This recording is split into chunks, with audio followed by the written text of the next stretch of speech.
Hello,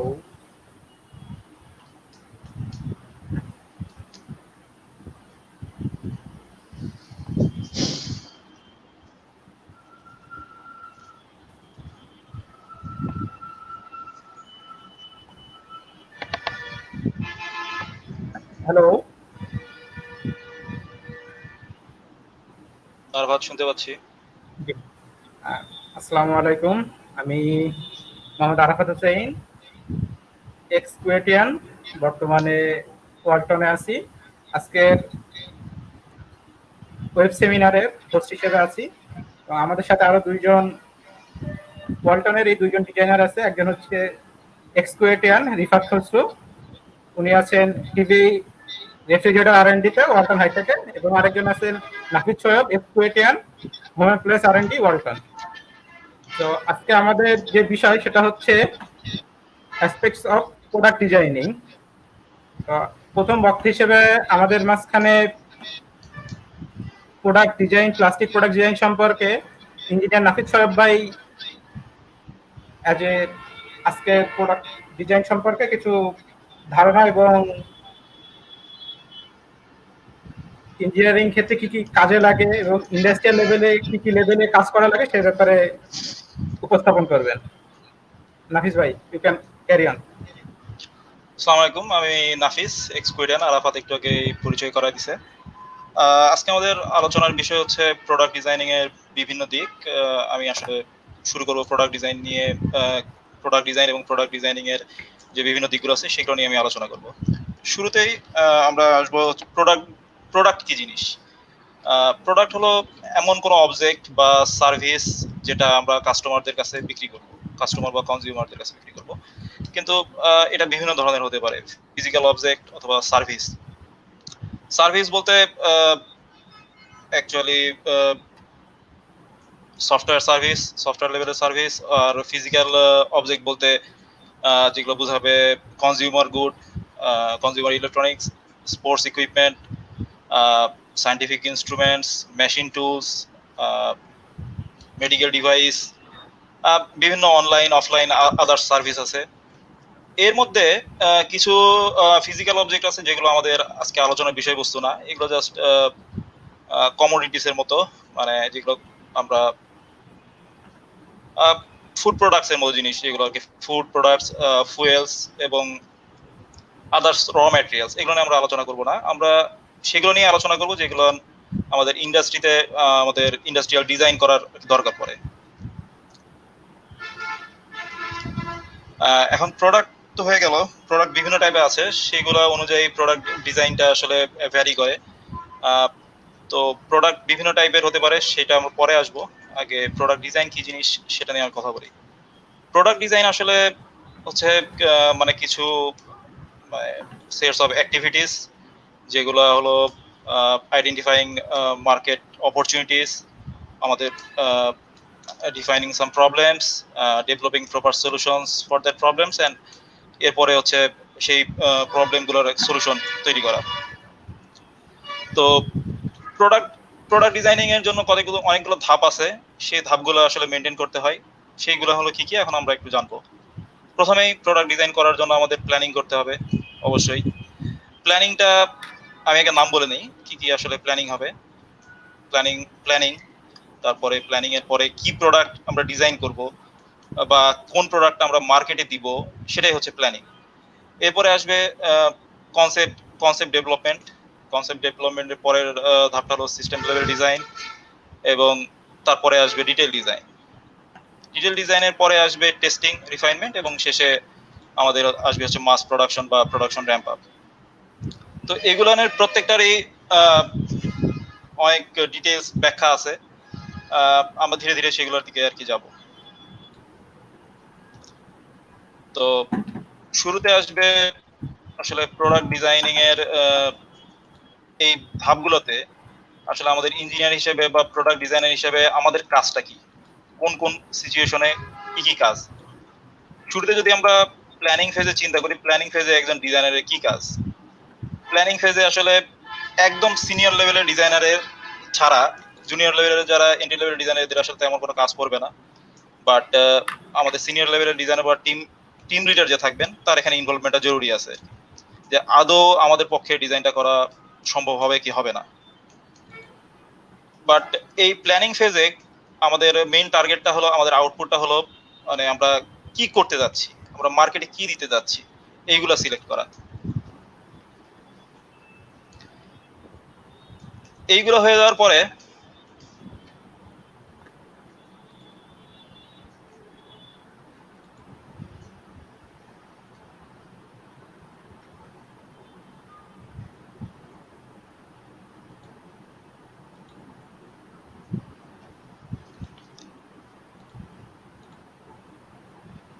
এইগুলো হয়ে যাওয়ার পরে আমাদের পরের ধাপটা আসবে হলো কনসেপ্ট ডেভেলপমেন্ট প্রসেস।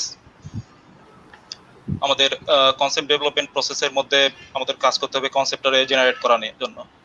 সেটা প্রথমে আসবে ব্রেইন স্টর্মিং করতে হবে বিভিন্ন ডিজাইন কনসেপ্ট নিয়ে, বিভিন্ন অল্টারনেটিভ ডিজাইন নিয়ে।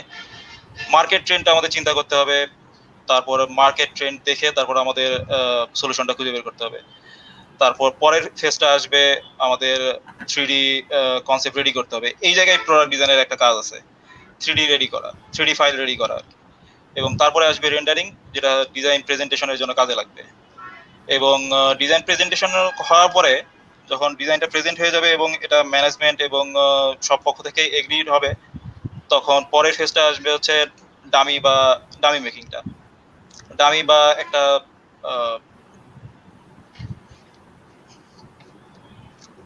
কনসেপচুয়াল মডেল রেডি করা। এখানে ইঞ্জিনিয়ারের কাজ হলো প্রয়োজনীয় ডিজাইন প্রোভাইড করা এবং পুরো প্রসেসটাকে সুপারভাইজ করা।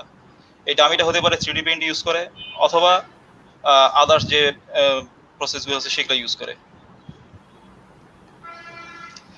এরপর অনেকগুলো ডামি থেকে, ডামি প্লাস রেন্ডারিং করা ছবি থেকে পরের ফেজটা আসবে হচ্ছে কনসেপ্ট সিলেকশন করা, এবং সিলেকশনের পরে সিলেকশনের থেকে ম্যানেজমেন্টের অ্যাপ্রুভালটা নেওয়া হবে। ম্যানেজমেন্ট অ্যাপ্রুভাল হলে আমরা পরের ফেজে চলে যাব, যে ডিজাইন সিলেক্ট হয়ে গেছে, এখন আমাদের এটা ম্যানুফ্যাকচারিংয়ে যাইতে হবে। এরপরে ফেজটা হয়ে গেল সিস্টেম লেভেল ডিজাইন। এই ফেজটা প্রোডাক্টের, অনেকেই জিজ্ঞেস করতে দেখলাম যে প্রোডাক্টের কোন জায়গা থেকে কেবল যাবে, কিভাবে যাবে, এই জিনিসটা। এই সিস্টেম লেভেল ডিজাইন যে অংশটা আছে সেটা হলো প্রোডাক্টের আর্কিটেকচারটা ঠিক করা, প্রোডাক্টের ইউজার ইন্টারফেসটা কি হবে, প্রোডাক্টের ইউজার ইন্টারফেসটা কিভাবে দেওয়া হবে, প্রোডাক্টের ভিতরে যে কম্পোনেন্টগুলো থাকবে সেইগুলোর স্পেসিফিকেশন কি হবে এবং কিভাবে অ্যাসেম্বলি করা হবে, এই জিনিসগুলোর প্ল্যান রেডি করা। এই সিস্টেম লেভেল ডিজাইন ফেজে এই কাজটা করা হবে। এই পরের যে ফেজটা আসবে সেটা হচ্ছে detail design phase. Detail design ফেজে আমি মনে করি আসল প্রোডাক্ট ডিজাইনের কাজ শুরু হবে, রিয়েল টাইম ডিজাইন যেটা বলে সেটা আর কি। এখানে মোল্ড এবং ডাই ফিজিবল ডিজাইন এবং এখানে মেশিন ফিজিবল যে ডিজাইনগুলো আছে এখানেই করা হয়। এই পরের ফেজটা হবে প্রোটোটাইপিং করা, ডিজাইনটা ভ্যালিডেশন বা ভেরিফিকেশনটা কিভাবে করা হবে। হতে পারে সেটা সিমুলেশন সফটওয়্যার ইউজ করে পুরো পার্ট ওয়াইজ এবং পুরো ওভারঅল সিস্টেম। তারপরে অনেকগুলো মডেল থেকে যে কোনো একটা বা দুইটা প্রোটোটাইপিং এর জন্য সিলেক্ট করা হবে আর কি। প্রোটোটাইপটা সিলেক্ট হবে, প্রোটোটাইপটা বানানো হবে আবারও সেই 3D প্রিন্টার ইউজ করেই, অথবা আদার্স কোনো মেকানিজম, আদার্স আগের কোনো আমাদের কোনো প্রোডাক্ট আছে রেডি করা, সেখানে কম্পোনেন্ট চেঞ্জ করে এই প্রোটোটাইপটা রেডি করা হবে। প্রোটোটাইপটা রেডি করার পরে প্রোটোটাইপটা চেক করা হবে, টেস্টিং করা হবে, এবং যদি মডিফিকেশন দরকার হয় সেখানে মডিফিকেশন করানো হবে। এবং এরপর এটা টুল ম্যানুফ্যাকচারারদের কাছে, মোল্ড বা ডাই, তাদের কাছে ফরওয়ার্ড করা হবে। এবং এই ফরওয়ার্ডিংটা করার পরে তাদের ডিজাইনের মডিফিকেশন তারপরও থাকতে পারে, কারণ প্রোডাক্ট ডিজাইনিং এর কোন জায়গায় গেট পজিশন, মানে প্লাস্টিকের ক্ষেত্রে কোন জায়গায় গেট পজিশন কি হবে, কোন জায়গায় ওয়েল্ড মার্ক আসবে কিনা, প্লাস আদার্স কিছু অ্যাস্থেটিক্যাল প্রবলেম থাকতে পারে, সেইগুলো টুল ম্যানুফ্যাকচার যারা আছে তাদের সাথে কমিউনিকেশন করতে হবে, এটাও প্রোডাক্ট ডিজাইনারদের কাজ। এরপর টুল ম্যানুফ্যাকচারাররা যখন তাদের কাজ শেষ করে ফেলবে, তারপরে যেটা আসবে সেটা হলো প্রোডাক্টের একদম শুরুর দিকে, যেটা ট্রায়াল 1 বা ট্রায়াল 2 এরকম প্রোডাক্ট আসবে আর কি, প্লাস ইনজেকশন মোল্ড থেকে বা ডাই থেকে বা ডাই কাস্টিং থেকে বা কাস্টিং থেকে। তো সেটা আসার পর সেটা পার্ট ওয়াইজ চেক করা হবে, পার্ট ওয়াইজ চেক করার পর সেটাকে টেস্ট করা, অ্যাসেম্বলি করা হবে, অ্যাসেম্বলিতে কোনো যদি সমস্যা হয় সেগুলো সলভ করা হবে, এবং পুরো সিস্টেমটা চেক করে একটা ট্রায়াল প্রোডাকশন হবে। যদি ট্রায়াল প্রোডাকশন সবকিছু ওকে থাকে, দেন আমরা মাস প্রোডাকশনের দিকে চলে যাব।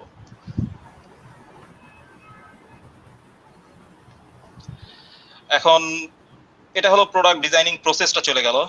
এখন পরের আমি একটা কথা বলতে চাই, সেটা হলো একটা প্রোডাক্ট আমরা ডিজাইন করব, কিন্তু প্রোডাক্টের আসলে কিছু কিছু প্রপার্টিজ মাস্ট থাকতে হবে। কি কি জিনিস? এটা আমি বলবো একটা প্রোডাক্টের সবার আগে যেটা থাকতে হবে সেটা হলো প্রোডাক্টের ফাংশনালিটি। প্রোডাক্টটা মানে ডিজাইনটা আমি কেন করতেছি, ডিজাইন মানে এই না যে ডিজাইনটা দেখতে কেমন, এটা আসলে জিনিসটা কাজ করে কিভাবে, প্রোডাক্টটা আমার কাজ করে কিভাবে। সো ফাংশনালিটি সবার আগে গুরুত্বপূর্ণ। এরপরে যে কোয়ালিটিটা আসবে সেটা হলো প্রপার্টিটা আসবে, সেটা হলো অ্যাস্থেটিক্স। প্রোডাক্ট দেখতে কেমন, প্রোডাক্ট কি সুন্দর? ওকে, প্রোডাক্ট সুন্দর, সুন্দর বা খারাপ এর কারণ আমরা প্রোডাক্টটা মার্কেটে বিক্রি করব।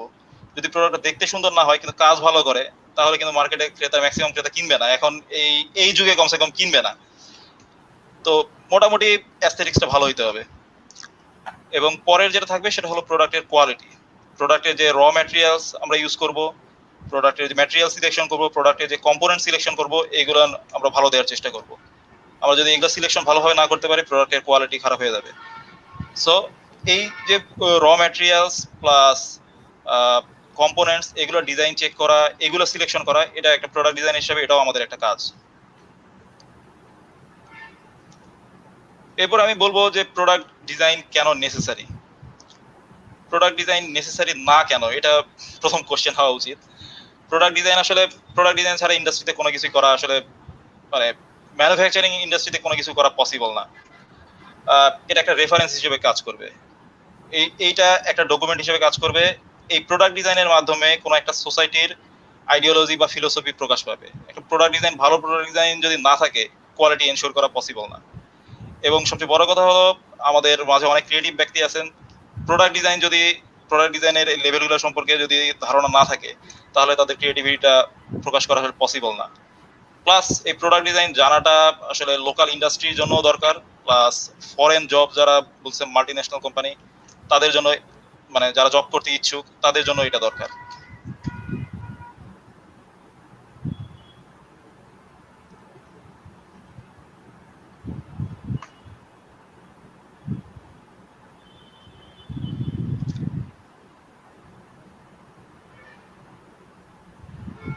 আরাফাত, হ্যালো। শুনতে পাচ্ছ? জি, শেষ। রিফাত, রিফাত ভাই, you can continue the next session.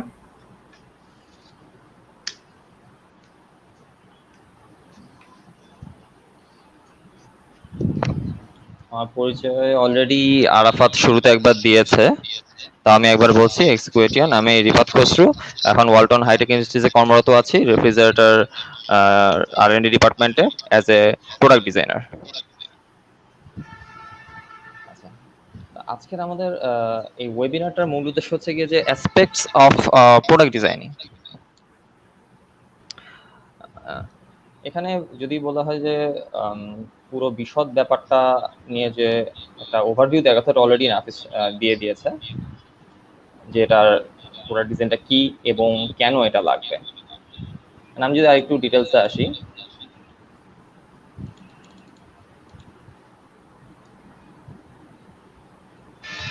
আচ্ছা, এখন একজন প্রোডাক্ট ডিজাইনার হিসেবে এই এখনকার যে আমাদের জব মার্কেট আছে, যদি আমরা চিন্তা করি,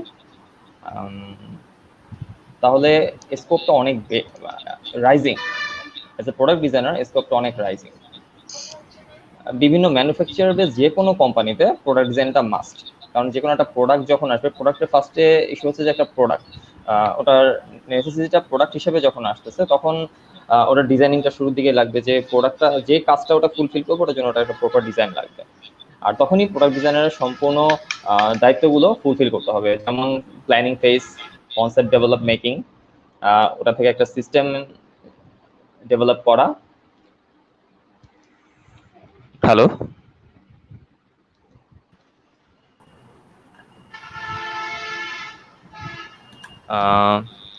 ওটা থেকে সিস্টেম ডেভেলপ করা, যে প্রোডাক্ট ডিজাইনটা কিভাবে করা হবে সেটার জন্য ডিজাইন ভ্যালিডেশন, টুল ম্যানুফ্যাকচারিং, প্রোডাক্ট টেস্টিং, এবং সবার লাস্টে আমরা মাস প্রোডাকশনে যেতে পারবো। এটা আমি টোটাল একটা ওভারভিউ বললাম। যদি ডিটেলস এখানে আলোচনা করা যায়, তাহলে কনসেপ্ট ডেভেলপমেন্ট থেকে প্রোডাক্ট ডিজাইন শুরু হয়। একটা কনসেপ্ট আমরা সাধারণত অ্যাস্থেটিক্স যে কোনোভাবে চয়েস করা হয়। এইটা প্রথম দিকে অনেকে এটা প্রোটোটাইপ মেকিং করে কনসেপ্ট চয়েস করা হয়, অনেক সময় প্রোটোটাইপ ছাড়াও শুধুমাত্র রেন্ডারিং এর মাধ্যমে কনসেপ্ট চয়েস করা হয়। আর এটার জন্য ম্যাক্সিমাম ক্ষেত্রে যেটা হয় যে মার্কেট রিসার্চ করে অথবা কাস্টমারের যে রিকোয়ারমেন্ট থাকে সেখান থেকে কনসেপ্টটা নেওয়া হয়। এরপরে আমরা তাদের টেকনিক্যাল রিকোয়ারমেন্টটাও নিয়ে নিই, এরপরে আমরা স্ট্রাকচারাল ডিজাইনের দিকে হাত দিই। স্ট্রাকচারাল ডিজাইনের একটা অনেক বড় একটা সেক্টর। টোটাল স্ট্রাকচারাল ডিজাইন যদি আমি বলি, এখানে স্ট্রাকচারাল ডিজাইন অনেক কিছু আসবে। টোটাল প্রোডাক্টটা ডিজাইন করা এবং ওটার ক্যাড যেটাকে আমরা বলতেছি, বিভিন্ন সফটওয়্যারের মাধ্যমে, সলিডওয়ার্কস বলি অথবা আরো অন্যান্য অনেক সফটওয়্যার আছে, ক্যাটিয়া, এনএক্স, এগুলোর মাধ্যমে ওটার ক্যাড ডিজাইন কমপ্লিট করা। এরপরে আসবে ওই ক্যাড ডিজাইন থেকে ওটাকে প্রপারলি আমরা যে চেক করব তার জন্য আমাদের একটা প্রোটোটাইপ তৈরি করতে হবে, যেটাকে আমরা বাংলায় ডামি বলতে পারি, অথবা জাস্ট একটা চেকিং এর জন্য, ফিজিক্যাল চেকিং, এর জন্য আমরা একটা প্রোটোটাইপ তৈরি করি। আর এর মাধ্যমে পাশাপাশি প্যারালালি বিভিন্ন সিমুলেশন কাজও চালানো হয়, যে ডিজাইনটা করা হচ্ছে ওটা আমার টেকনিক্যাল রিকোয়ারমেন্ট থেকে শুরু করে আদার্স যাচ্ছে সেটা ভ্যালিডেট করছে কিনা। টেকনিক্যাল রিকোয়ারমেন্টস কিন্তু অনেক কিছু থাকে, আমি কিছু ইম্পর্টেন্ট জিনিস বলছি, যেমন প্রাইস, ম্যাটেরিয়াল সিলেকশন, এগুলো খুবই ইম্পর্টেন্ট। কারণ শুধুমাত্র একটা প্রোডাক্ট যখন আমরা ছেড়ে দিচ্ছি সেটা চিন্তা করলে হবে না, সেটা প্রাইস কম্পিটিটিভ হচ্ছে কিনা এখনকার মার্কেটে সেটাও আমাদেরকে মাথায় রাখতে হবে। তো এই জন্য প্রাইস এবং ম্যাটেরিয়ালটাও ইম্পর্টেন্ট, কারণ ম্যাটেরিয়ালের উপর ডিপেন্ড করে প্রসেস থেকে শুরু করে টেকনিক্যাল রিকোয়ারমেন্টও এটার সাথে রিলেটেড। এগুলো অলরেডি আমাদের যে আমরা প্রোটোটাইপ তৈরি করছি সেখানে কিছুটা রিফ্লেক্ট করবে।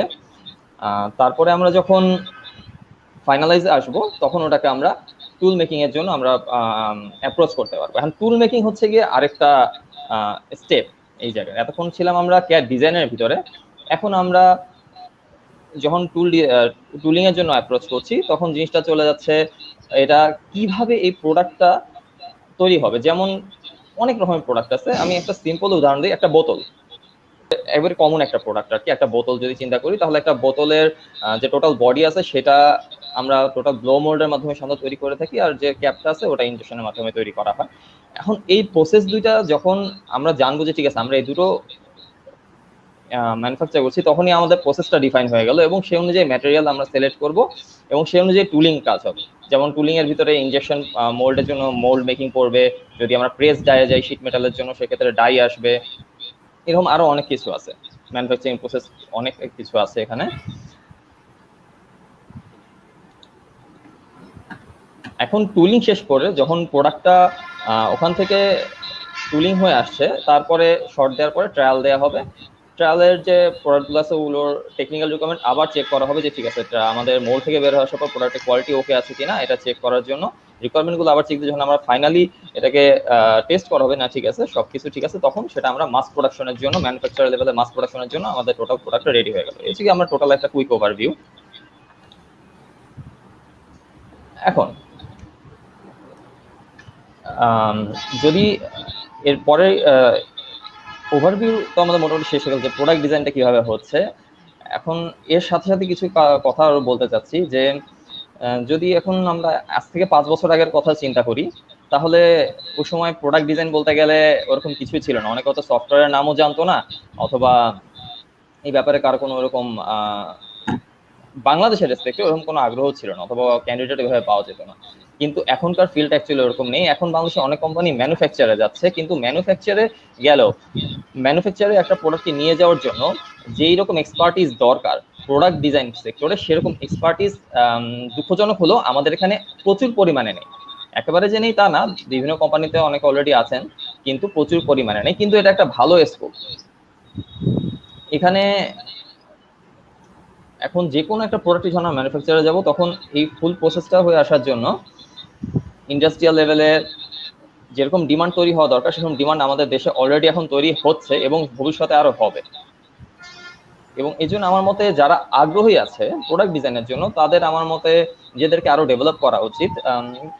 এখন ডেভেলপ করার ইস্যুতে যদি বলি, তাহলে সর্বপ্রথমে সবাইকে চিন্তা করা উচিত যে প্রোডাক্ট একটু ক্লিয়ার করে নিই। এটা অনেকে মাথায় একটা প্রোডাক্ট ডিজাইন মানে সবার কাছে মনে হয় যে না সলিডওয়ার্কস অথবা যে কোনো একটা সফটওয়্যারে আমরা সাপোজ যে আমি একটা গাড়ি ড্র করলাম, ওটাকে আমি রেন্ডার করে ফেললাম, এটা মনে হয় ডিজাইন হয়ে যাচ্ছে। অ্যাকচুয়ালি সিনারিওটা এটা না, এটাও একটা স্টেপ। এটা অবশ্যই সফটওয়্যারটা শেখার জন্য খুবই হেল্পফুল, সফটওয়্যার হয়তো অনেক ফিচার শেখা যাবে, কিন্তু প্রথমেই সত্যি কথা যে মেকানিক্যাল ডিজাইন যে পোর্শনটা, ড্রয়িং পোর্শনটা, এটা সবার বেসিক নলেজ ক্লিয়ার থাকা উচিত। এবং তার সাথে আমাদের ইঞ্জিনিয়ারিং কোর্সের মেকানিক্স থেকে রিলেটেড শুরু করে solid mechanics, structural, dynamics, statics, theory of machines, এগুলো খুবই ক্লিয়ার থাকা উচিত। যেমন আমি ছোট একটা উদাহরণ দিই, আমরা তো আমাদের অনেকেরই কোর্সে, কোর্স কারিকুলামে আমাদের এমএস একটা ওয়ার্কশপের ভিতর ছিল যে আমাদেরকে একটা গিয়ারের ডিজাইনের টুরি ধরা দেওয়া হতো, আমাদেরকে মেশিনে তৈরি করতে বলতে হতো এটা আর কি। আমরা কিন্তু কাইন্ড অফ এই কাজটা অলরেডি ক্যাম্পাসে করে আসছি, সেক্ষেত্রে আমাদেরকে একটা ড্রয়িং ধরিয়ে দিয়েছে, আমরা ওটাকে দেখে দেখে ম্যানুফ্যাকচার করেছি, ওটা কিন্তু একটা পার্টস, ওটা আমরা অলরেডি ম্যানুফ্যাকচার করে আসছি ক্যাম্পাসে।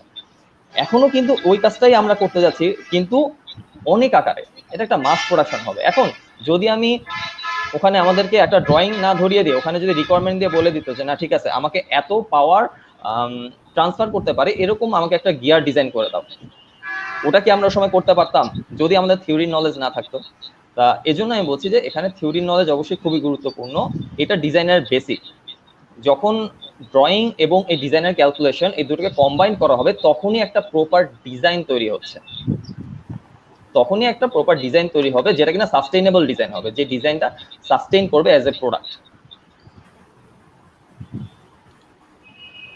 আচ্ছা, এখন সবার মোটামুটি একটা কমন এখানে জানা ইয়া থাকে যে কি কি স্কিল ডেভেলপ করা উচিত। আমি মোটামুটি আমার আশা করি আমি পিছনে আমি এর আগে যে কথাগুলো বলেছি ওটা তো অনেকটা উঠে এসেছে যে কি কি স্কিল ডেভেলপ করা উচিত। সফটওয়্যার স্কিল অবশ্যই লাগবে, এটা আমি বলি, কারণ ক্যাম্পাসে যে পরিমাণ সময় আমরা এখন পাই সেটাতে আমার মতে যারা আছে এবং ক্যাম্পাসে এখন যে রিসোর্স আছে তাতে সফটওয়্যার স্কিল ডেভেলপ করা খুব একটা কঠিন কিছু না। এবং তার সাথে আমাদের অবশ্যই ডিজাইনের যে নলেজগুলো আছে সেগুলোকে আমাদের প্রপার জ্ঞান নিয়ে অবশ্যই রাখতে হবে।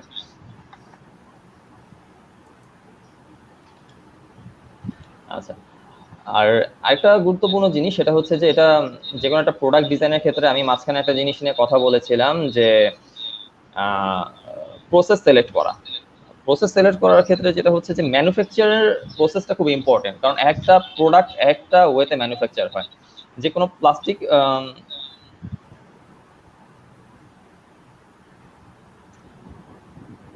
আচ্ছা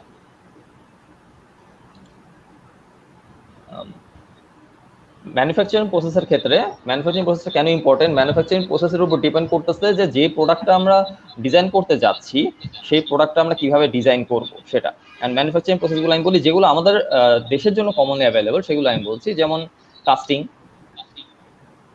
এরপরে ইনজেকশন মোল্ডিং। ইনজেকশন মোল্ডিংটা প্লাস্টিক প্রোডাক্টের জন্য খুবই ইম্পর্টেন্ট, কারণ প্লাস্টিক প্রোডাক্ট ম্যাক্সিমামই ইনজেকশন মোল্ডিং এর মাধ্যমে প্রডিউস করা হয়। আর এরপরে আছে হচ্ছে ব্লো মোল্ডিং। ব্লো মোল্ডিং এর প্রোডাক্ট যেমন আমি বলতে পারি যে বোতল, আমাদের বোতল খুবই কমন একটা প্রোডাক্ট। তারপরে বিভিন্ন ড্রাম যেগুলো আমরা দেখি সেগুলো কাইন্ড অফ ব্লো মোল্ডিং এর প্রোডাক্ট। এরপরে ইনজেকশন মোল্ডিং এর প্রোডাক্ট আমি কিছু উদাহরণ দিই, যেমন আমরা কমনলি আমরা আমাদের হাউস হোল্ড ইউজের জন্য আমরা বিভিন্ন বাটি দেখতে পাই, থালা, প্লাস্টিকের যে প্রোডাক্টগুলো আছে এগুলো কিন্তু সবই ইনজেকশন মোল্ডের product, just simple core cavity product এগুলো। আর ব্লো মোল্ডিং এর প্রোডাক্ট অলরেডি আমি উদাহরণ দিলাম। এরপরে আরো আছে থার্মোফর্মিং, এটা আলাদা একটা প্রসেস, এটাকে একটা প্লাস্টিক প্রোডাক্টের জন্য এই প্রসেসটা ইউজ করা হয়। এক্সট্রুশন, এটা খুব ইম্পর্টেন্ট একটা প্রসেস, কারণ এক্সট্রুশনে আমরা প্রচুর প্রোডাক্ট দেখতে পাই, যেমন পাইপ। এই আমরা আরএফএল থেকে শুরু করে বিভিন্ন কোম্পানি যাদের বড় বড় আমরা পাইপ দেখতে পাচ্ছি, এই যে কমন যে পাইপগুলো দেখা যায় এগুলো সবই এক্সট্রুশনের মাধ্যমে তৈরি হয়।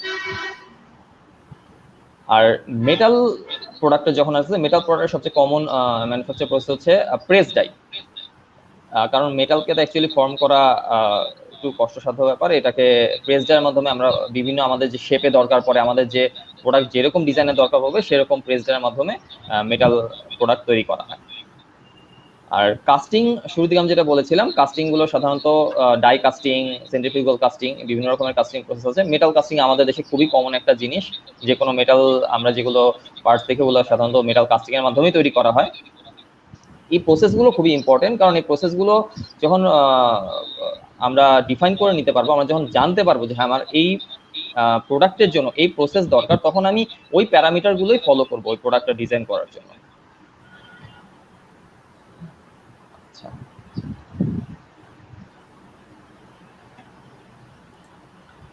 আর সত্যি কথা বলতে আমি শুরুর দিকে যেটা বলছিলাম যে এখন আমাদের দেশে ইন্ডাস্ট্রিগুলো, ম্যানুফ্যাকচার লেভেল ইন্ডাস্ট্রিগুলো আস্তে আস্তে আরো রাইজ করছে, অলরেডি অনেকে রাইজ করেছে, আরো সামনে আরো রাইজ করছে। তা এদের জন্য যে পরিমাণ এক্সপার্ট ডিজাইনার দরকার অথবা অলরেডি আছে, সেটা তো আছে, কিন্তু আরো অনেক দরকার আমাদের এই ফিল্ডের জন্য। এই জন্য কিছু জিনিস স্কিল ডেভেলপ করতে হবে আস্তে আস্তে প্রোডাক্ট ডিজাইনের ভিতরে, যেমন কি করে মোল্ড অথবা ডাই ফিজিবল ডিজাইন করা যায়। আজ থেকে যেটা বলছেন যে আজ থেকে 5 বছর আগে যখন কোনো একজন ক্যান্ডিডেট ইন্টারভিউর জন্য অ্যাজ এ প্রোডাক্ট ডিজাইনার ইন্টারভিউর জন্য দিতে গেলে সে যদি সফটওয়্যার নামও বলতে পারতো, সেটাও অনেক বেশি ছিল। কিন্তু এখন যখন যারা ইন্টারভিউ নিচ্ছেন তারা একটু বেশি এক্সপেক্ট করে, কারণ তারা মনে করে যে না ঠিক আছে, আমি যদি অলরেডি যে ক্যান্ডিডেটকে আমি ইন্টারভিউ নিচ্ছি সে যদি অলরেডি কিছুটা জিনিস তার জানা থাকে আগের থেকে, তাহলে আমি তাকে খুবই কম সময় তার কাছ থেকে আমি আউটপুট নিতে পারবো। কারণ এখন ওয়ার্ল্ড অনেক কম্পিটিটিভ হয়ে গেছে এবং গ্লোবালাইজেশনের যুগ। এখন আগের মতো রিসোর্স এমন নয় যে মানুষের কয়েকজন মানুষের কাছে কুক্ষিগত আছে, এখন সবার কাছে রিসোর্স ছড়িয়ে পড়েছে। তো সবাই চেষ্টা করছে যে যার মতো শিখে নেওয়ার জন্য। তা এই জন্য as a product designer skill develop করাটা খুবই গুরুত্বপূর্ণ, এবং এটার জন্য মোল্ড অথবা ডাই ফিজিবল ডিজাইন, বা যেটাকে আমি বললাম যে ম্যানুফ্যাকচার ফিজিবল ডিজাইন, এটা আমাদের শিখতে হবে এবং এটা আমাদের অভ্যাসের ভিতর নিয়ে আসতে হবে যে কিভাবে আমরা ম্যানুফ্যাকচার ফিজিবল ডিজাইনগুলো আমরা শিখতে পারবো। তবে এটা মোটেও মানে একদিন বা 2 দিন অথবা কোনো একটা ছোট কোর্সের মাধ্যমে শেখার বিষয় না। এই ম্যানুফ্যাকচার ফিজিবল ডিজাইনটা শেখার জন্য যথেষ্ট পরিমাণ সময় দিতে হবে, কারণ এটা যারা অলরেডি এই ফিল্ডে আছেন তারা ভালো মতো জানেন যে এই জিনিসগুলো এক্সপিরিয়েন্সের উপর অনেক বেশি ডিপেন্ড করে। যে যত বেশি এক্সপিরিয়েন্স তার জ্ঞানটা ওভাবেই বৃদ্ধি পায়। এই জন্য এখানে যখন কেউ কাজ করা শুরু করবে, শেখার জন্য এখানে শুরু করবে, তাকে সময় দিয়ে আস্তে আস্তে জিনিসটাকে নিজেকে ডেভেলপ করতে হবে। আচ্ছা, আমার মোটামুটি আমি যা যা বলেছি, আমার আশা করছি যে যারা এখানে এসেছিলেন এই ওয়েবিনারটা অ্যাটেন্ড করার জন্য, অ্যাসপেক্ট অফ প্রোডাক্ট ডিজাইনের কিছু জানার জন্য, আশা করি তারা এখান থেকে উপকৃত হয়েছেন। এবং আমি আশা করবো যে যারা জুনিয়র আছে, ছোট ভাই ছোট বোন যারা আছো আর কি, জুনিয়ররা,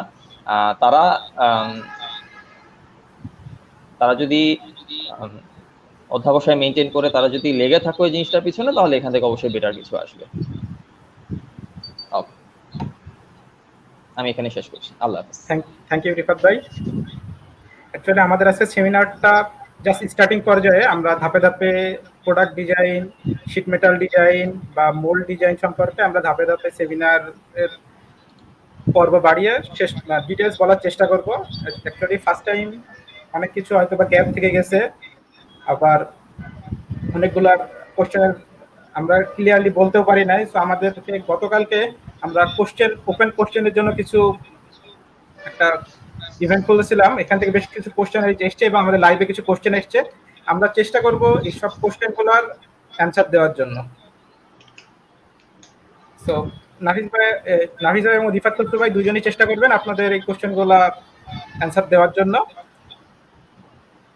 আমাদের কাছে এমন একটা কোশ্চেন এসছে, how can I enrich my plastic design knowledge? Nafis ভাই। ওয়েল, প্লাস্টিক ডিজাইন নলেজ এটা ধীরে ধীরে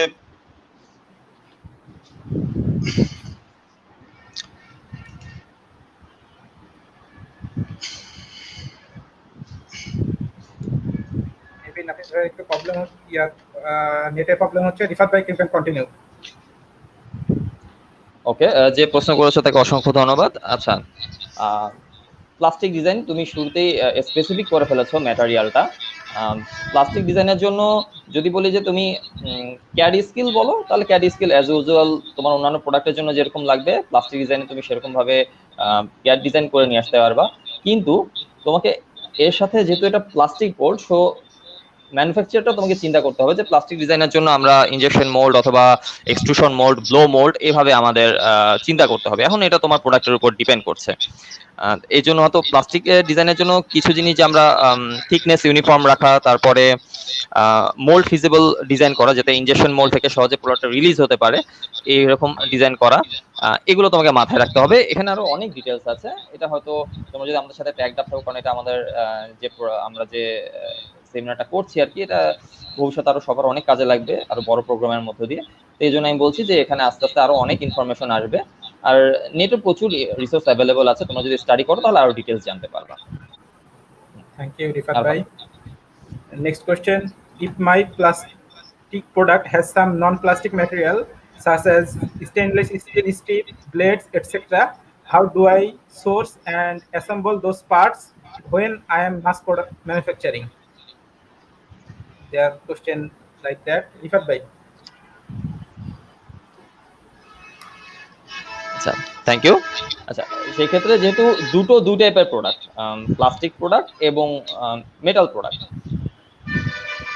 দুটোর ম্যানুফ্যাকচার প্রসেসও ভিন্ন রকম। প্লাস্টিক প্রোডাক্টটা আশা করছি আপনার যে প্লাস্টিক প্রোডাক্ট আমি ধরে নিচ্ছি সেটা ইনজেকশন মাধ্যমে আসবে, তো সেটার জন্য আপনি ইনজেকশন মোল্ড ফিজিবল যে ডিজাইনটা আছে সেটা আপনি করবেন, এবং ওটা মোল্ড থেকে যখন আসবে তখন আপনাকে অবশ্যই চিন্তা করে রাখতে হবে, যেহেতু প্লাস্টিক প্রোডাক্ট এবং মেটাল প্রোডাক্টটা হয়তো আপনি ডাই থেকে বানিয়ে নিয়ে আসছেন প্রেস ডাইয়ের মাধ্যমে, এখন দুটো টলারেন্স একরকম হবে না, সেজন্য এই মেটিং যে অ্যাসেম্বলিটা আছে সেটা আপনাকে একটু আগে থেকে চিন্তা করে রাখতে হবে। যখন আপনি প্রোটোটাইপ বানাচ্ছেন তখন আপনি এটা টলারেন্স বা ক্লিয়ারেন্স যেগুলো আছে এগুলো আপনি চেক করে নেবেন, এরপর আপনি এটা মাস প্রোডাকশনে অবশ্যই যেতে পারবেন।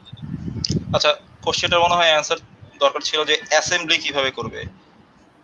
Exactly. ওয়েল, অ্যাসেম্বলির জন্য কিছু ইয়ে আছে, সেটা হলো ফাসেনার Sorry, হ্যাঁ, আছে, আপনি fastener। ইউজ করতে পারেন স্ক্রু আর স্ন্যাপ হুক, এরকম ভাবে ইউজ করা যাবে আর কি, এটা অ্যাসেম্বল করা পসিবল।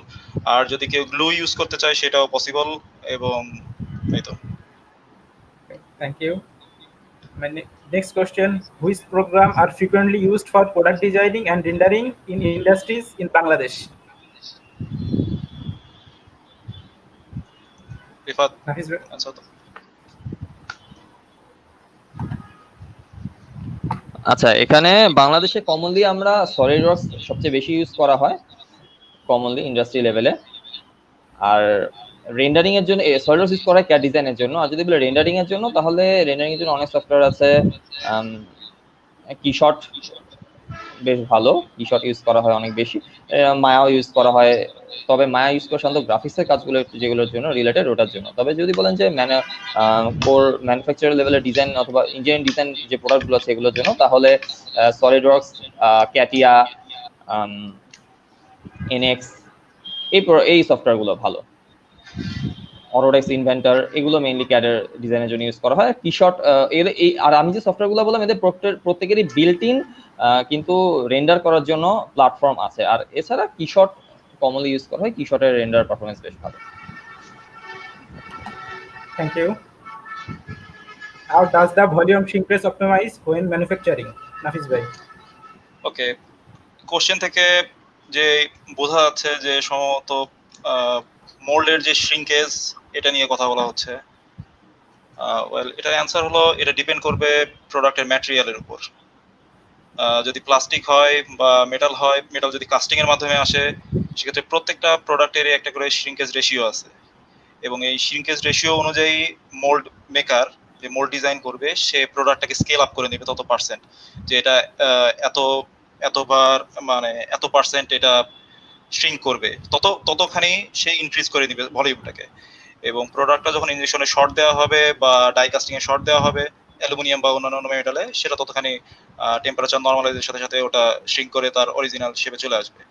এখানে একটা জিনিস সবসময় মাথায় রাখতে হবে যে কোনো প্লাস্টিকের সাধারণত শ্রিঙ্ক রেশিও কোনো সময় ফিক্সড না, যে এটা 3% বা 2%, বরঞ্চ একটা রেশিও মানে একটা রেঞ্জের মধ্যে থাকে, যে 1.5% থেকে 3%।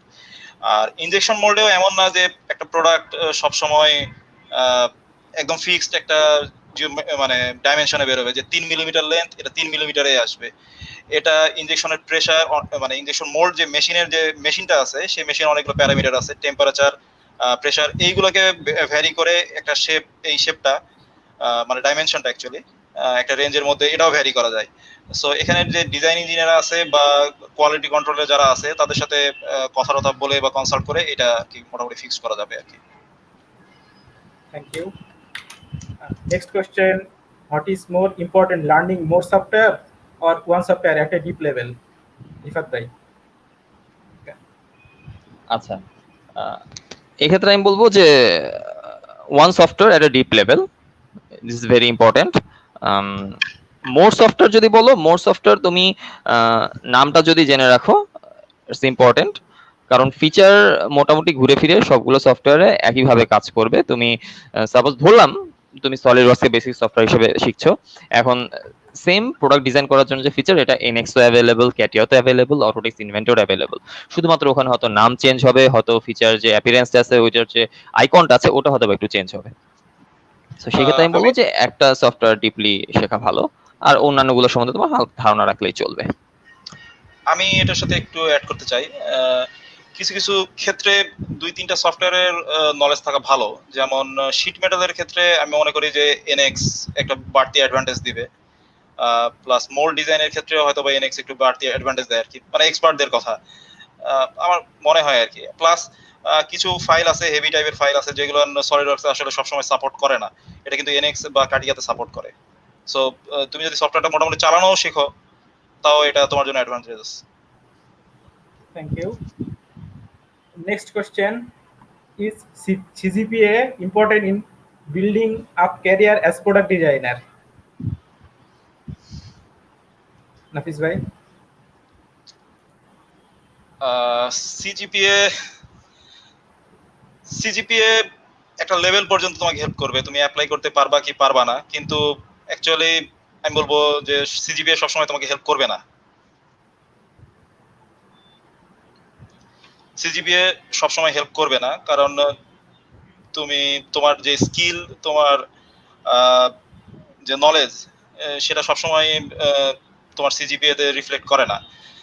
সো সিজিপিএ তোমার হয়তো বা ইন্টারভিউ দেওয়ার চান্স করে দিবে, কিন্তু তোমার যে স্কিল আছে সেটা তোমাকে কিন্তু ইন্টারভিউটা পার করাবে। সো আমি মনে করি যে skill is more necessary than CGPA. Thank you. Next question: what is the core difference between identically modeling a product and designing a product for real life use or industrial manufacturing? What basic steps should I follow to design a feasible product design for real life use? What is prospectus of designing related researches and job in Bangladesh? And Nafis bhai. বিশাল বড় question. Question মানে অনেকগুলো question একসাথে একটা কোশ্চেনের ভিতর করে ফেলেছে। Okay. প্রথম কোশ্চেনটা আসি যে what is the core difference between the identically modelling product and designing a product for a real life for industrial manufacturing. Okay, modelling নিয়ে আমি তো মনে হয় শুরুতে কথা বলছিলাম যে কনসেপচুয়াল ডিজাইনের ক্ষেত্রে এই অংশটা কাজে লাগবে, কিন্তু এটা দিয়ে আসলে আমরা ম্যানুফ্যাকচার করতে পারবো না। আর এটা সবসময় আমার মোল্ড এবং ডাই ফিজিবলও সবসময় হবে না। এটা মানে সবসময় আমি বলতেছি যে কোনো কোনো সময় হতেও পারে। অনেকে ডিজাইন করে যে একদম যখন কনসেপ্ট ডিজাইন করে তখনই তার মধ্যে প্রোডাক্ট, মানে সে এতটাই ভালো ডিজাইনার যে সে পুরোপুরি মোল্ড ফিজিবল করে ডিজাইন করে ফেলছে। সেক্ষেত্রে আসলে অরিজিনাল ডিজাইন আর মডেলিং এর মধ্যে তফাৎ নাই। কিন্তু অ্যাকচুয়ালি শুরুর দিকে যেহেতু প্রোডাক্ট সিলেকশনের একটা ইস্যু থাকে, শুরুতে সবাই এটা এত কষ্ট শুরুতে করবে না। শুরুতে কনসেপচুয়াল ডিজাইনের জন্য যেটা আছে সেটা শুধুমাত্র মডেলিং এ, মানে কি বলতেছি আমি, গুলাই ফেলতেছি মনে হয়।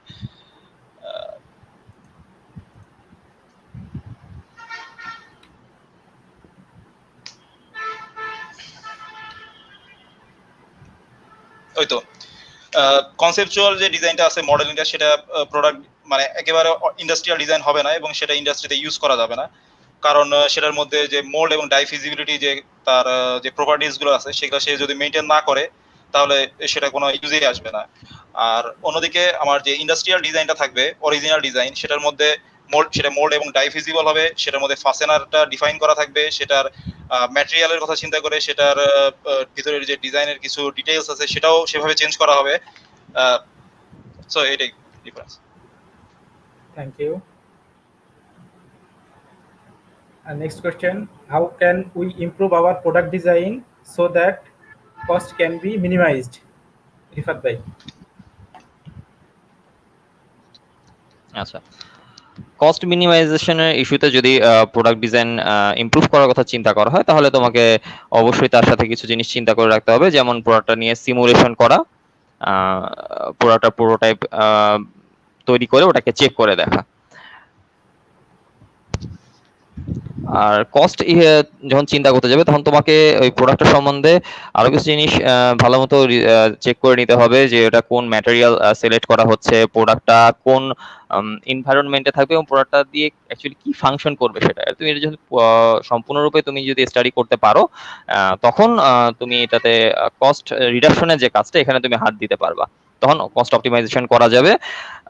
সেটা তোমার ম্যাটেরিয়ালের ক্ষেত্রে হতে পারে, তোমার ডিজাইনে তোমার যে ম্যাটেরিয়াল কমিয়ে কাজ করা যেতে পারে, এবং তুমি যদি ডিজাইনেও কোনো চেঞ্জ নিয়ে আসো, মেকানিজমের কোনো একটা চেঞ্জ, সেটার মাধ্যমে তুমি এখানে কস্ট কমাতে পারো। শুধু এটা না, তোমার যে প্রসেস আছে সেখানে প্রসেসে কাজ করেও তোমার কস্ট কমানো যাবে।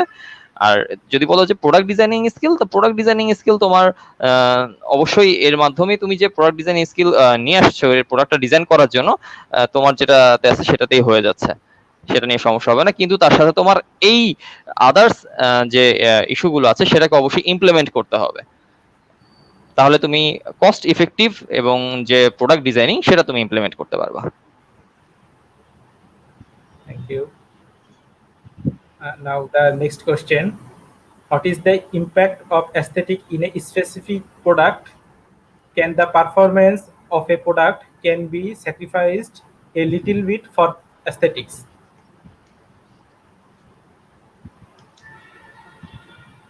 Anyone? Referred by Nafis bhai, you can continue.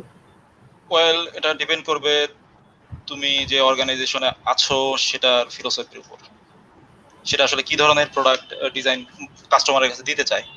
সে অনেক হাই এন্ডের ভালো কোয়ালিটির প্রোডাক্ট দিতে চায়, অর প্লাস দেখতে সুন্দর, প্লাস কোয়ালিটি ভালো, প্লাস সব কিছুই ভালো, ফাংশনালিটিও ভালো, কোনো কিছু কম্প্রোমাইজ করবে না সেরকম, এবং বেশি দামে, অর মোটামুটি একটু একটু অ্যাস্থেটিক্সে আমি একটু স্যাক্রিফাইস করলাম কিন্তু প্রোডাক্ট কোনোভাবে তার পরীক্ষা উতরায় যাবে। এটা ডিপেন্ড করবে পুরোপুরি অর্গানাইজেশনের উপর। প্লাস এটা করা যায় কি যায় না, অবশ্যই যায়। এটা যদি দাম যদি একটা ইফেক্ট মানে কস্ট বা প্রাইস যদি একটা ভেরিয়েবল হিসেবে চিন্তা করি আমরা, তাহলে অবশ্যই যায়। Okay. Now the next question. Please suggest me how to be a professional level designer by improvement day by day.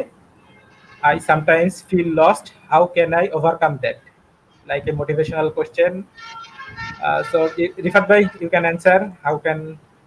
আচ্ছা, এটার অ্যান্সারটা হচ্ছে কি আমাদের আজকে পুরো সেমিনার, সত্যি কথা আমরা পুরো সেমিনারের শুরু থেকে এখন পর্যন্ত আমরা যা যা বলেছি এটাই হইতেছে কি এই কোশ্চেনটার অ্যাকচুয়ালি প্রপার অ্যান্সার, যে তুমি কিভাবে ডিজাইন কোন গাইডলাইন ফলো করলে তুমি একজন প্রফেশনাল ডিজাইনার হতে পারবে, তুমি লস্ট হবা না। লস্ট হওয়াটা খুবই স্বাভাবিক, তুমি যদি অনেক কিছু রিসোর্স এবং আছে ম্যাটেরিয়াল আছে, তুমি যদি সবকিছু একবারে নিতে যাও তাহলে তুমি অবশ্যই লস্ট হয়ে যেতে পারো, চান্স আছে।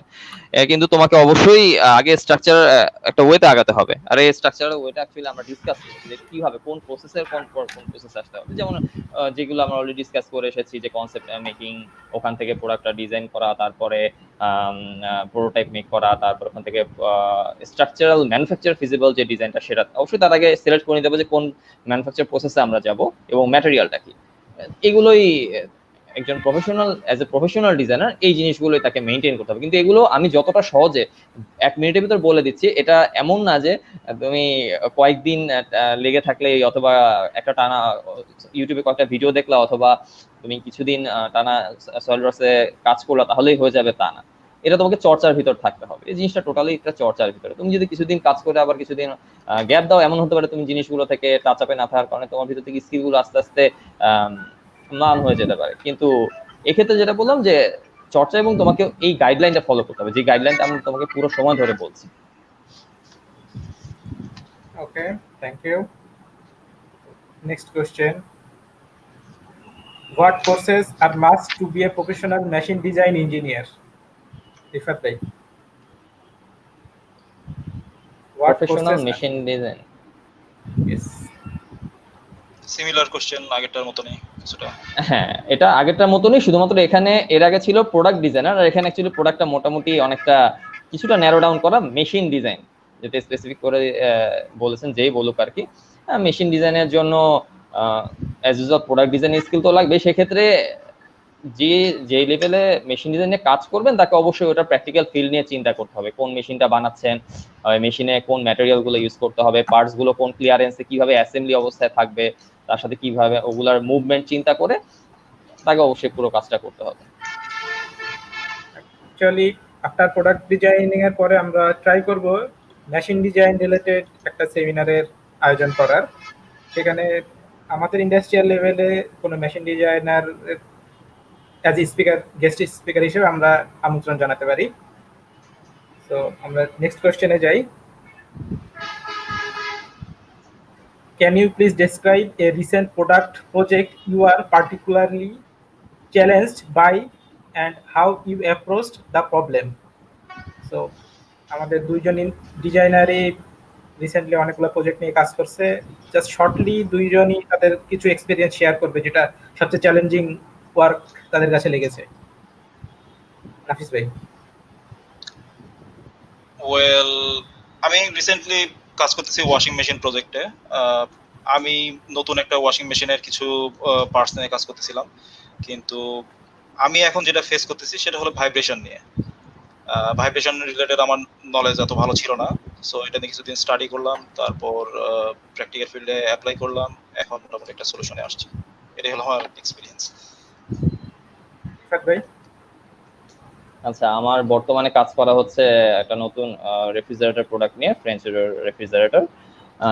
তা এটার জন্য মোটামুটি যতটুকু চ্যালেঞ্জ বলতে চাই, অনেক বড় প্রোডাক্ট, অনেক রকমের এখানে অ্যাসেম্বলি এবং মেটিং এগুলো নিয়ে মেইনলি চ্যালেঞ্জ ফেস করতে হয়, কারণ শীট মেটালের সাথে প্লাস্টিকের মেটিং থেকে শুরু করে থার্মোফর্মিং প্রোডাক্ট আছে এখানে, ডিজিটাল ডিসপ্লে, তারপরে ডোর মুভমেন্ট, আদার্স এরকম অনেক ইস্যু আছে, এবং ভিতরে হয়তো ইলেকট্রিক্যালের যে ওয়্যার আছে ওগুলোর প্লেসমেন্ট, এই রিলেটেড বেশ কিছু চ্যালেঞ্জ আমরা এখানে ফেস করেছি। তো আমরা আস্তে আস্তে যে প্রসেসগুলো আছে আমাদের কনভেনশনাল ওয়ে, ওগুলোর মাধ্যমে এগুলো ওভারকাম করছি আর কি, এখনো করছি জিনিসটা। Thank you. So the next question: which criteria a model must fulfill to become a good end product? Actually এ ব্যাপারে মেবি আলোচনা হয়েছে ডিটেলস স্টার্টিং এ, আমরা এটা ওভারকাম করতে পারি, I think so. So next question: how a design manufacturability is determined? নাফিস ভাই। Well, এটা depend করবে প্রোডাক্টের ম্যাটেরিয়াল এবং প্রোডাক্টের জিওমেট্রির উপর। যেমন প্লাস্টিকের ম্যাক্সিমাম সময় আমরা ইনজেকশন মোল্ডে যাব, বাট যদি বটল শেপের হয় সেক্ষেত্রে কিন্তু আমরা ইনজেকশন মোল্ডে যেতে পারবো না, তখন কিন্তু আমাদের চলে যেতে হবে ব্লো মোল্ডিং এ। আর আমাদের যদি অ্যালুমিনিয়াম হয় সেক্ষেত্রে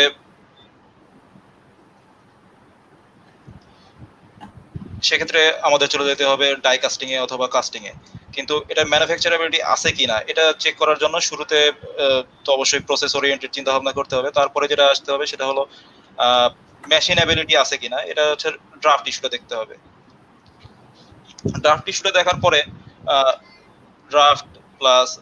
ড্রাফটের পরে দেখতে হবে এটার যে যদি আন্ডারকাট থাকে সেই আন্ডারকাটের যে ড্রাফট কন্ডিশন সেগুলো চেক করতে হবে। প্লাস এরপরে থাকতে হবে যে থিকনেসের ইস্যুটা। প্লাস্টিকের ক্ষেত্রে যদি আমি চিন্তা করে থাকি, প্লাস্টিকের একটা বড় ইস্যু হলো থিকনেসের। এখানে একটা আছে যে প্লাস্টিক আমরা কেন ইউজ করি, প্লাস্টিক আমরা ইউজ করি কারণ এটার ইলাস্টিসিটির জন্য। কিন্তু যদি একটা সার্টেন থিকনেসের থেকে মানে বেশি আমরা প্লাস্টিক দিয়ে দেই সেক্ষেত্রে প্লাস্টিকের যে ইলাস্টিক প্রপার্টিটা আছে এটা চলে যাবে, প্লাস্টিক খুব ইজিলি ব্রেকডাউন হয়ে যাবে, সেক্ষেত্রে কিন্তু এটার মেশিনেবিলিটি চলে যাবে। সো এরকম কিছু কিছু জিনিস এটাতে খেয়াল করতে হবে আর কি। নেক্সট কোশ্চেন: ক্যাডে পারদর্শী হয়ে উদ্যোক্তা হওয়ার সম্ভাবনা কেমন? শুধুমাত্র ক্যাডের ভিত্তিতে বাংলাদেশে কোনো মাল্টিন্যাশনাল কোম্পানিতে জব পাওয়া যায় কিনা, বা মাল্টিন্যাশনাল কোনো কোম্পানিতে ক্যাডের রিলেটেড কোনো কাজ বাংলাদেশে হয় কিনা, আর ভবিষ্যতে বাংলাদেশে ক্যাড রিলেটেড ক্যারিয়ারের সম্ভাবনা কেমন? দীপক ভাই, ইউ ক্যান। আচ্ছা, ক্যাডে পারদর্শী হয়ে তোমার ব্যক্তিগত উদ্যোক্তা হওয়ার যে সম্ভাবনা যদি বলো তাহলে সম্ভাবনা আছে। ক্যাডে তুমি যদি পারদর্শী হও তুমি ব্যক্তিগত উদ্যোক্তা হতে পারবে। সেখানে তোমার যদি তুমি নিজেই ম্যানুফ্যাকচার করতে চাও, তোমাকে নিজেকে ফ্যাক্টরি দিয়ে সেক্ষেত্রে তুমি তোমার নিজের ক্যাড নলেজ কাজে লাগাতে পারো। অথবা যেটা কমনলি আমাদের এখানে এখন শুরুর দিকে হচ্ছে সেটা হচ্ছে যে বিভিন্ন ফ্রিল্যান্সিং যে ওয়েবসাইট গুলো আছে সেখানে প্রচুর কাজ দেওয়া থাকে, বাইরের বিভিন্ন কোম্পানির কাজ দেওয়া থাকে এখানে। ওই কাজগুলো যেহেতু তুমি যদি ক্যাডে পারদর্শী হও তাহলে তুমি ওই কাজগুলোকে নিয়ে তোমার নিজস্ব একটি, তুমি যদি স্টেবল কিছু কাজ নিতে পারো, তুমি তোমার নিজস্ব কোনো একটা ফার্ম ওপেন করতে পারো, এটা ডিজাইন ফার্ম। সেক্ষেত্রে তুমি ব্যক্তিগত উদ্যোক্তা হিসেবে তুমি ক্যাডে পারদর্শিতাকে তুমি তোমার ব্যক্তিগত উদ্যোগে কাজে লাগাতে পারবে। আর এরপরে যেটা ছিল যে বাংলাদেশে মাল্টি ন্যাশনাল কোম্পানি যদি বলো, তো আমি যেটা বলবো শুরুর দিকে যে ক্যাড বেসড কোম্পানি যদি বলো, ক্যাড বেসড কোম্পানি যেটা হচ্ছে তুমি হচ্ছে design firm. Multinational design firm ওভাবে বাংলাদেশে অ্যাকচুয়ালি নেই। বাংলাদেশে কিছু কিছু ফার্ম আছে এরকম যারা ডিজাইনের কাজ করে, বিজেআইটি আমার জানা মতে, আরো একটা ফার্ম মনে হয় অ্যাপেক্স বা কোন একটা নাম সাউন্ড এই মুহূর্তে খেয়াল আসছে না, ওরা ডিজাইনের কাজ এভাবে করে থাকে, ফ্রিল্যান্সিং ডিজাইনের কাজ। তবে এটা ঠিক যে যারা ম্যানুফ্যাকচারিং কোম্পানি, মাল্টিন্যাশনাল কোম্পানি আছে সবাই কিন্তু ক্যাডটাকে তারা টুল হিসেবে ইউজ করছে। কারণ ক্যাড কিন্তু অ্যাকচুয়ালি তোমার ম্যানুফ্যাকচারিং কোম্পানিতে গেলে ক্যাড টুল হিসেবে ইউজ হবে। সেই কোম্পানি শুধুমাত্র হয়তো বা ক্যাড বেস না, কিন্তু ক্যাড বেস না হলেও কোম্পানিটা ক্যাডটাকে ইউজ করছে তার প্রোডাক্টগুলো ম্যানুফ্যাকচার করার জন্য। এটা ম্যানুফ্যাকচারিং যে কোনো কোম্পানিরই তোমার ক্যাড লাগবে। আচ্ছা, কোশ্চেন কি বাকি আছে? লাস্টে মনে আরেকটা কোশ্চেন ছিল, এটা পরে কি আর কিছু ছিল? আমি বলতেছি, সমস্যা নেই। অ্যাকচুয়ালি ক্যাড নিয়ে উদ্যোক্তা হওয়ার সম্ভাবনা আছে। তুমি ক্যাড ক্যামের কাজ করা যাইতে পারে আপনাদের। উডেন কাজের পুরান ঢাকায় যথেষ্ট মোল্ড ডাই তারা বাংলা পদ্ধতিতে বানায়। আমরা যদি ট্রাই করি ওখানে আমাদের ইঞ্জিনিয়ারিং জ্ঞান অ্যাপ্লাই করে ওইখানে কোনো কাজ করা যাইতে পারে। তারপরে উডেন ক্যাম্প, বিভিন্ন ডিজাইন রিলেটেড কাজও করা যাইতে পারে। 3D প্রিন্টিং খুবই সম্ভাবনাময় একটা সিস্টেম বাংলাদেশ হয়তো আসছে, অলরেডি বিশ্বে সেটা প্রচলিত। 3D প্রিন্টিং করে নিজ উদ্যোগে একটা ফার্ম খোলা যাইতে পারে। অলরেডি এরকম কিছু ফার্ম বাংলাদেশে তৈরি হচ্ছে। আর অবশ্যই ফ্রিল্যান্সিং এর মাধ্যমে বাইরের বেশ কিছু কোম্পানির কাছ থেকেও কাজ পাওয়া যাইতে পারে। এভাবে আসলে আমরা চেষ্টা করলেই বা স্কিল থাকলে আমরা নিজ উদ্যোক্তার মাধ্যমে ইনকাম করার সোর্স বের করতে পারবো ইনশাল্লাহ। আর বাংলাদেশেও ইঞ্জিনিয়াররা এ ব্যাপারে এগিয়ে আসবে। ওকে, সো আমরা নেক্সট কোশ্চেনে যাই। What should be our learning path to develop product design skill? এরকম কোশ্চেন অলরেডি অ্যানসার করা হয়েছে। ওকে, সো আমরা এটা বাদ দিই। How can we conceptualize a brand new product and drive the concept into a real world product? ওকে, এটাও হয়তোবা answer আমাদের মাঝখানে চলে এসেছে, এটাও বাদ দিই আমরা। আচ্ছা, এটাকে মনে হয় না এটাকে নাভিস একটু ব্যাখ্যা করুক। এটা নাভিস এটা নিয়ে একটু বলো। ওয়েল, শুরুটা হবে প্রবলেম ডিফাইন করা থেকে, যে আসলে আমাদের কাস্টমারদের বা কনজিউমারদের প্রবলেমটা কি, যে মার্কেটে তারা কন্টেম্পোরারি প্রোডাক্ট ইউজ করতেছে, তাতে তাদের কোনো সমস্যা আছে, তাদের নেসেসিটিটা কোন জায়গায়, তাদের আসলে দরকারটা কি, আমরা সেটা আগে ডিফাইন করব। তারপর থেকে আমাদের কনসেপচুয়াল মানে ইয়েটা শুরু হবে আর কি। এরপর প্রোডাক্টের অ্যাস্থেটিক্স নিয়ে কাজ, অ্যাস্থেটিক্যাল কাজ বলতে প্রোডাক্টের যে 3D মডেলটা রেডি করার পরে বেশ কিছু মডেল এবং সেগুলোর টেস্টিং এবং শেষে সিলেকশন। এই okay, thank you. Next question, what should be our necessary steps now to build our career as a mechanical designer in Bangladesh or abroad? Rifat bhai? আচ্ছা, মানে ও কি এটা বলে এভাবে জানতে চাচ্ছে যে বাংলাদেশ অথবা অ্যাব্রোডে? হ্যাঁ, আমি বললাম আর কি, ধরেন। আচ্ছা আচ্ছা আচ্ছা, ঠিক আছে। না, বাংলাদেশ এবং অ্যাব্রোড দুটার জন্যই যদি নেসেসিটি স্কিল যেগুলো বল থাকো, তাহলে এটা অলরেডি আমরা যেই স্টেপগুলো আমরা অলরেডি বলেছি আর কি, যে সেই স্টেপগুলো তো ফলো করতে হবে। একটা তোমার সফটওয়্যার যেটা আছে, সফটওয়্যার অবশ্যই স্কিলফুল হতে হবে, যে সফটওয়্যারগুলো আছে সলিডওয়ার্কস। তো যদি কেউ একটা বেসিক সফটওয়্যার ধরে নেয় যে সফটওয়্যারে আমি স্কিলফুল হবো ক্যাডের জন্য, সেটা তো হলোই, তার সাথে আরো যে সফটওয়্যার যেগুলো আছে ওগুলোতে স্কিলফুল হওয়া। এবং তার সাথে আমি একটু অ্যাড করবো যে সিমুলেশন যে সফটওয়্যারগুলো আছে এগুলো শুরুর দিকে আমি হয়তো ভাবে কথা বলিনি এটা নিয়ে, বাট সিমুলেশন সফটওয়্যারগুলোকেও একটু স্টাডি করতে হবে আর কি। সিমুলেশন যে সফটওয়্যার যেমন অ্যানসিস সফটওয়্যারগুলোকে পারদর্শী আমতে হওয়া উচিত। তাহলে যে ডিজাইনটা করা হচ্ছে ডিজাইনটার যে ম্যানুফ্যাকচারেবিলিটি অথবা ডিজাইনটার সাস্টেইনেবিলিটি, ডিজাইনটার যে টেকনিক্যাল রিকোয়ারমেন্ট ফুলফিলের যে ইস্যুগুলো আমরা চিন্তা করে রাখছি সেগুলো আমরা ওর মাধ্যমে চেক করতে পারবো। সো সফটওয়্যার স্কিল, তার সাথে সফটওয়্যার স্কিলগুলো ক্যাড সফটওয়্যার এবং সিমুলেশন সফটওয়্যার, তার সাথে হচ্ছে যে থিওরিটিক্যাল নলেজ ডিজাইনের জন্য, মানে ডিজাইন ভালো মতো বুঝে এবং তার সাথে আমাদের যে mechanics, theory of machines, solid mechanics, statics, dynamics, এই যে জিনিসগুলো আছে এইগুলোর যে কম্বিনেশনটা এটা অবশ্যই লাগবে। এই স্টেপস গুলো ফলো করতে হবে। আর সবার যেমন এরপর একটা ইস্যু আছে যে ম্যানুফ্যাকচারেবল যে ডিজাইন, আই মিন ডাই অথবা মোল্ড ফিজিবল ডিজাইনগুলো, ডাই এবং মোল্ড ফিজিবল ডিজাইন কিন্তু সবসময় বারবার করে এই জিনিসটা বলে দিচ্ছি, এটা টোটালি এক্সপেরিয়েন্সের ইস্যু। একটা প্রোডাক্ট যখন প্র্যাকটিক্যাল প্রোডাক্ট যখন কেউ ডিজাইন করবে যেটা কিনা তার ম্যানুফ্যাকচার হবে, তখনই সেই ব্যক্তি ওটা সম্বন্ধে পুরোপুরি জ্ঞান লাভ করতে পারবে। হ্যাঁ, এটা আমাদের ইন্টারনেটে প্রচুর রিসোর্স এরকম অ্যাভেলেবল আছে ভিডিওতে, যেখানে দেখা যাবে যে কিভাবে injection mould feasible plastic product design করা হচ্ছে, কিভাবে শীট মেটালের প্রোডাক্ট যেগুলো ডাই ফিজিবল প্রোডাক্ট ওগুলো ডিজাইন করা হচ্ছে। ওখান থেকে জ্ঞান নেওয়া যাবে, এটা অবশ্যই।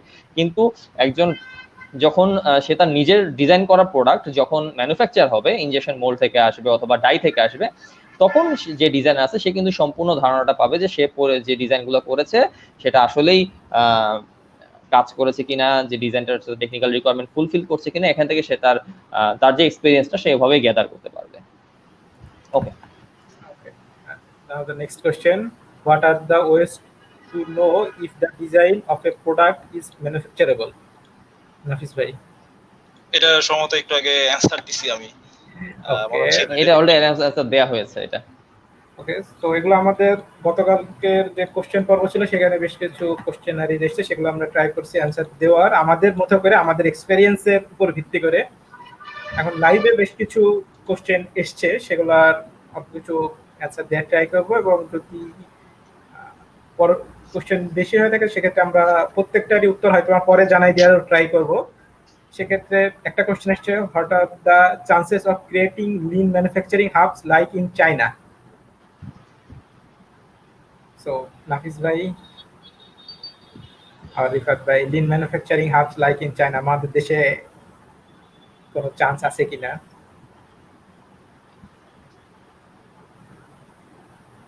কোশ্চেনটা আরেকবার একটু রিপিট করো তো Arafat. What are the chances of creating lean manufacturing hubs like in China? নাকি ডিটেইলস আমরা হয়তো পরে? না না না, ঠিক আছে, এটা সম্বন্ধে শর্টলি ডিসকাস করা যাবে যে চায়নাতে যেটা একটা জিনিস কেন করা যায় খুবই দ্রুত, তারা এরকম লিন ম্যানুফ্যাকচারিং হাব চায়নাতে আছে। এটা আমাদের দেশে হয়তো আজকে না হলেও আজ থেকে হয়তো আরো কিছু বছর পর হবে।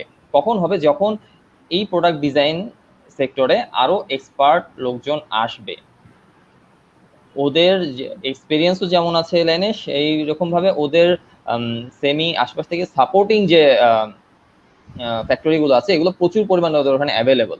এই জন্য ওদের ওখানে হাবটা গড়ে উঠেছে। এখন এখানে শুধুমাত্র মানে এক্সপার্ট আসলেও যে হবে তা না, তার সাথে ওরকম ইন্ডাস্ট্রি বান্ধব যে পলিসিগুলো আর কি সেগুলো তৈরি হতে হবে, তাতে করে দেখা যাবে যে আরো হয়তো ইন্ডাস্ট্রি সামনে এই লেভেলের মানে ম্যানুফ্যাকচার করবে, প্রোডাক্ট ম্যানুফ্যাকচার করবে, এরকম ইন্ডাস্ট্রি যখন আরো বেশি হবে, আরো বেশি যখন তারা অগ্রসর হবে, তখন এই জিনিসটা পসিবল।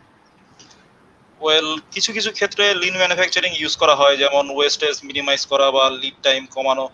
যদি আমাদের ইন হাউসে সেরকম ফ্যাসিলিটি থাকে বাংলাদেশে তাহলে এটা পসিবল, কিন্তু আমার মনে হয় এখনো দেরি আছে, এখনো অনেক সময় লাগবে বাংলাদেশে ওই রকম ডেভেলপ হতে। Okay, thank you. Now the next question, what are the difference between product design and UX, user experience design?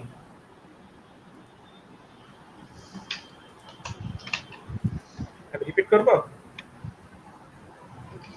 What are the difference between product design and user experience design? Product design আসলে কিভাবে বলতে, maybe কেউ বলবেন? Design একই রকম তো, আমরা যে প্রোডাক্ট ডিজাইন করব ইউজার এক্সপেরিয়েন্সের উপরে তো ভিত্তি করেই করব, তাই না? না এখন যদি না মানে ইউএক্স ডিজাইন বলছে এই জন্য আমি নিজেও টার্মসটার সাথে পরিচিত না ইউএক্স আচ্ছা, ডিজাইন, টার্মটা কারণ হচ্ছে লেখা এটা নামটা দেখা যাচ্ছে ইউএক্স ডিজাইন। আচ্ছা, user experience design. User experience, আচ্ছা ইউজার এক্সপিরিয়েন্স ডিজাইন যদি এটা বলে থাকে যে হ্যাঁ ঠিক আছে কাস্টমার এন্ডে যে প্রোডাক্টটা যাবে সেটা মানে Yes. ফাইনাল প্রোডাক্ট, তাহলে যেটা হচ্ছে যেটা আমরা অলরেডি বলেছি যে হ্যাঁ প্রোডাক্ট ডিজাইন করার পরে ওটাকে অবশ্যই যদি আমরা এই জিনিসগুলো এই প্যারামিটারগুলো চিন্তা করি যে কাস্টমার কিভাবে ইউজ করবে, তখনই একটা ডিফারেন্স এখানে তৈরি হয়ে যাচ্ছে। কারণ কাস্টমার ইউজার এক্সপিরিয়েন্স যে আমরা ডিজাইন যখন আমরা করব তখন তার সাথে আমরা ফাংশনালিটি, আর্গোনমিক্স যে একটা ইম্পর্টেন্ট ব্যাপার আছে, কারণ যে ইউজ করবে তারা প্রপারলি ইউজ করবে কিনা সেজন্য আর্গোনমিক্স অবশ্যই স্টাডি করতে হবে। যারা প্রোডাক্ট ইউজ করবেন তাদের আর্গোনমিক্সটা স্টাডি করে প্রোডাক্টটা ডিজাইন করতে হবে। এইগুলো ডিফারেন্স, কারণ প্রোডাক্ট ডিজাইন যদি আমরা শুধুমাত্র একটা অ্যাস্থেটিক্স অথবা নর্মাল কনসেপ্ট ডিজাইনকে প্রোডাক্ট ডিজাইন ধরে রাখি এই ক্ষেত্রে আর কি, তাহলে এইগুলোই মেইন ডিফারেন্স। কারণ স্ট্রাকচারাল ওই ইউজার এক্সপিরিয়েন্স ডিজাইনের ক্ষেত্রে অবশ্যই কাস্টমার এন্ডে যেহেতু ইউজ করা হবে সেখানে প্রাইস কম্পিটিটিভ যাতে হয় ডিজাইনটা, ওয়েটের ইস্যু আছে, এই জিনিসগুলো অবশ্যই ম্যাটেরিয়ালস আছে, এই জিনিসগুলো চিন্তা করে এখানে ডিজাইনটা তখন দেওয়া হবে। ওকে, থ্যাংক ইউ।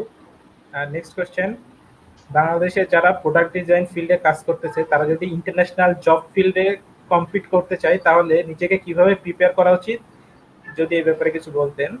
আচ্ছা, এই ব্যাপারে আমি কিছু বলি, সেটা হচ্ছে আমাদের নেক্সট সেমিনার ইন্টারন্যাশনাল লেভেলের জব ফিল্ড এবং হায়ার স্টাডিতে ক্যাডের ভূমিকা নিয়ে নেক্সট সেমিনারটা হবে। সো সেক্ষেত্রে ওই দিন হয়তো আমরা এটা ডিটেলস অ্যান্সার দিতে পারবো এবং ডিটেলস অ্যান্সার পেয়ে যাবেন যে কোশ্চেনটা করেছেন। ওকে,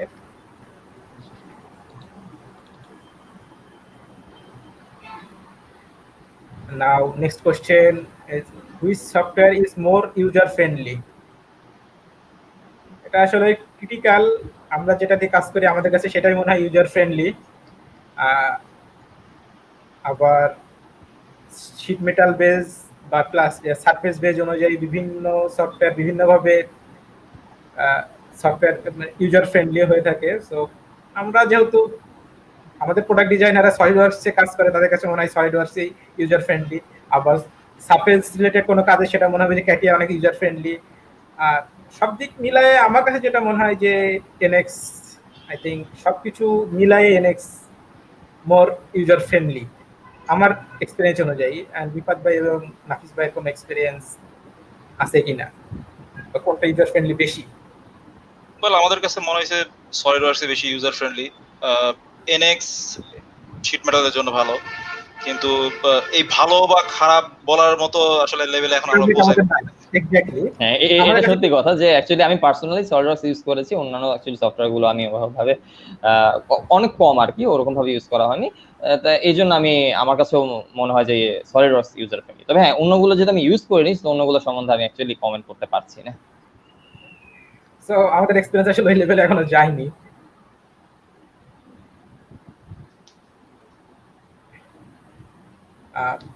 Next question, can you please tell me from where we get some example for product design exercise?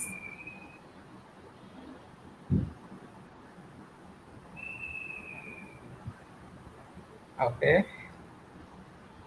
can you please tell from where we get some example for product design exercise? Internet হলো সবচেয়ে বড় source. Exactly, কিভাবে কাজ করতে হবে একটা exercise বা একটা শিডিউল করে প্রত্যেকটা প্রোডাক্টের টপিকগুলোর করে দেখলে মোটামুটি হয়তো বা জ্ঞান আসবে। বাট আমার মনে হয় যে প্র্যাকটিক্যাল লেভেলে কাজ করলেই আসলে বেশি এক্সপিরিয়েন্স গ্যাদার হবে। প্র্যাকটিক্যাল লেভেলে কি প্রবলেম হচ্ছে সেগুলা পরবর্তী মোল্ডে বা পরবর্তী ডিজাইনে যাতে প্রবলেমটা না হয় সেগুলো আসলে মেইনলি কাজ করবে। প্র্যাকটিক্যাল লেভেলে কাজ করাটাই মোর ফিজিবল আই থিঙ্ক। এটা আমি মোটামুটি বরাবরই এই টাইপের কোশ্চেন যখন আসছে আমি একটা কথা বারবারই বলছি যে ডিজাইনের টোটাল এক্সপিরিয়েন্সের জন্য এটাকে অবশ্যই প্র্যাকটিক্যাল লেভেল পর্যন্ত তাকে অবশ্যই কাজ করতে হবে। তার নিজের ডিজাইন যখন ম্যানুফ্যাকচার হবে তখন সে সম্পূর্ণ এক্সপিরিয়েন্সটা গ্যাদার করতে পারবে। আমাদের আরো কিছু কোশ্চেন আসছে, তো আমরা আমাদের সেমিনারটা দীর্ঘায়িত না করে আমরা ট্রাই করব প্রত্যেকটার উত্তর ইমিডিয়েটলি না হলেও দু একদিনের ভিতরে এই প্রত্যেকটার উত্তর আপনাদের কে পৌঁছাই দেওয়ার। সো আমাদের সেমিনারটা আসলে আমরা শেষ করতে যাচ্ছি। মোটামুটি আমাদের জাস্ট ইন্ট্রোডাকশন সেমিনার ছিল, আমরা কিভাবে প্রোডাক্ট ডিজাইন রিলেটেড কাজ করব এবং আমাদের দেশে এবং দেশের বাইরে এক্সপিরিয়েন্সটা কিভাবে কাজে লাগাবো। অ্যাজ এ স্টুডেন্ট থেকে আমি যখন ম্যানুফ্যাকচারিং লেভেলে যাব, আমাদের ক্যাড কি কি কাজে ক্যাড লাগবে সে ব্যাপারে আমাদের জাস্ট একটা শর্ট সেমিনার ছিল। আমরা ট্রাই করবো ইলাবোরেটলি প্রত্যেকটা পর্ব ভাগ করে sheet metal, plastic, casting, machine making বা অ্যাব্রোডে হায়ার স্টাডিতে আমাদের ক্যাড রিলেটেড ওয়ার্কস কিভাবে কাজে লাগবে সবকিছু নিয়ে একটা অনলাইন সেমিনার করতে। তো আশা করি আমাদের সেমিনারটা মোটামুটি ভাবে আপনাদের ট্রাই করছি যে প্রোডাক্ট ডিজাইন সম্পর্কে স্টার্টিং কিছু নলেজ দিতে। সো ধন্যবাদ আমাদের দুইজন স্পিকারকে, ধন্যবাদ ক্যাডার্সকে এত সুন্দর একটা সেমিনার আয়োজন করার জন্য। So I think we can finish now. Okay, আল্লাহ হাফেজ। সবাইকে ধন্যবাদ, আল্লাহ হাফেজ। সবাইকে ধন্যবাদ। Thank you all.